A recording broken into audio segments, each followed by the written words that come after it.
గణతంత్ర దినోత్సవం అంటే దేశానికో పెద్ద పండుగ. అసొంటి పండుగ నాడు లీడర్లు, అధికారులు ఇంకా ప్రజలంతా మన కోసం పోరాడి పానాలు పోగొట్టుకున్నోళ్లను మనసు నిండా తలుచుకుంటారు.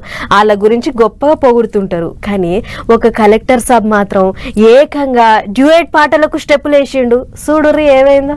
ఇగో ఈడ సూటు బూట్ వేసుకుని ఓ ఆడామెతోని గుండెల్లోన అంటూ స్టెప్పులేస్తున్న గీన ఎవరనుకుంటుర్రు? కృష్ణా జిల్లా కలెక్టర్ పేరు డీకే బాలాజీ. 26 జనవరి నాడు పొద్దున గణతంత్ర పండుగ చేసిన సారు పొద్దుకంగా ఆయన క్యాంప్ ఆఫీస్ లో ఎట్ హోమ్ అనే ఓ కార్యం పెట్టిండు.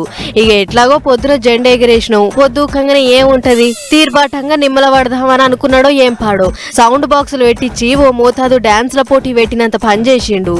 ఎవరు ఏమేం డాన్స్లు ఆడిరో అటెంక ముచ్చట గాని మొదలైతే కలెక్టర్ సారు ఇంకా అలా ఇంటామె ఇద్దరు కూడా ఆడిన డాన్స్ ఒక్కసారి చూద్దాము.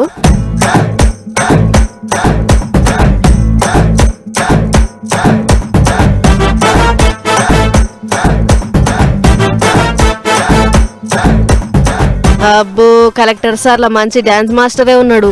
సినిమాల విశ్వక్సేన్ అన్న కూడా ఇంత మంచిగా వేయలేదు కావచ్చు అన్నట్టు కళ్ళు మిట్కరించి చూసిర్రట చూడొచ్చినోళ్ళు.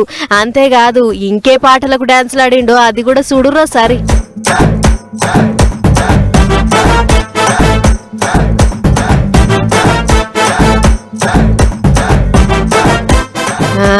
ఏమో అనుకున్నాం గాని యాక్టర్ కాబోయి కలెక్టర్ అయినట్లున్నాడు సారు.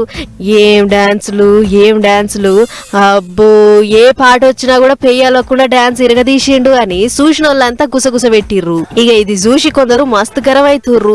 ఎగిన్నోడు ఊకే ఏదైనా జెండా పాట పెట్టుకుని ఆడినా కూడా ఎవ్వలేం అనుకోకపోతురు. పోయి సినిమా పాటలు వేసుకుని ఎగిరి దుంకిండు. కలెక్టర్ అయ్యుండి గిట్లనేనా చేసేది? బాధ్యత ఉండద్దా? పెద్ద సారే గిట్ల చేస్తే ఆయన కిందోళ్ళు ఇంకెట్లా చేయాలి? పోనీ అది వాళ్ళు ఇంట్లో దావత్ అంటే ఎవరులేం అనకపోతురు గాని దేశభక్తి పొంగి గణతంత్ర దినోత్సవం నాడు గిట్లా చేస్తే ఏమన్నట్లు అని గర్వైతుర్రు. చూడాలి మరి ఏమైతుందో.